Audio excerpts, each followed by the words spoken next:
ఈమె దశరథ మహారాజు వారి యొక్క రెండవ భార్య. ఎవరు? కైక. ఈ దశరథ మహారాజు ఏమనుకుంటారంటే రాముడు వారికి పట్టాభిషేకం చేసి ఈ రాజ్యాన్ని రాముడు వారికి అప్పగించాలనేటువంటి అనుకుంటాడు. కానీ ఇక్కడ కైకకు ఒక కాశీ ఉంటుంది. ఆ పేరు మందర. పేరు మందర. ఆమె కైక దగ్గరకు వచ్చి కైక మంచిదే పాపం చెప్పుడు మాట్లాడింది. అప్పుడు మందర కైక దగ్గరకు వచ్చి అమ్మా ఇది విన్నావా? దశరథ మహారాజు గారు నీ పెద్ద తోడుకోవడంలో కూడుకుని రాజ్యపాలన చేయమంటున్నాడు. ఇది నీకు సమ్మతమేనా?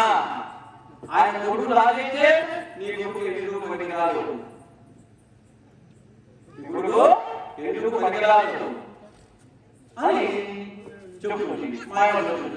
ఈయన చేసేదే మనకి మనవారే కదా, నా కొడుకే కదా, ఇబ్బంది లేదంటుంది. కానీ ఇంకా మరే మాయమాటని చెప్పి ఆయన లోపట్టుకుంటున్నమాట.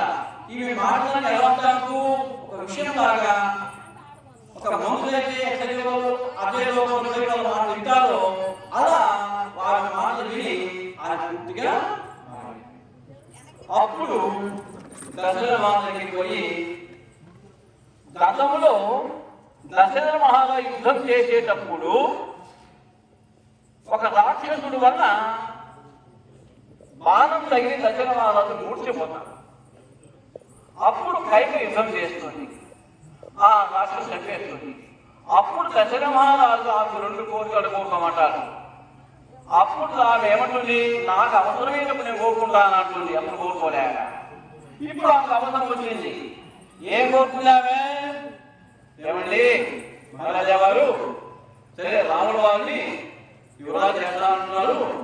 కాదు, ఆనాడు నాకు 2 కోట్లు ఇచ్చారు, 2 కోట్లు మళ్ళావు. ఈ రోజు వెళ్ళి నాకు నా ఊరికి పట్టాభిషేకం చెయ్యి, లేకపోతే నేను రాజ్యం తీసుకున్నాను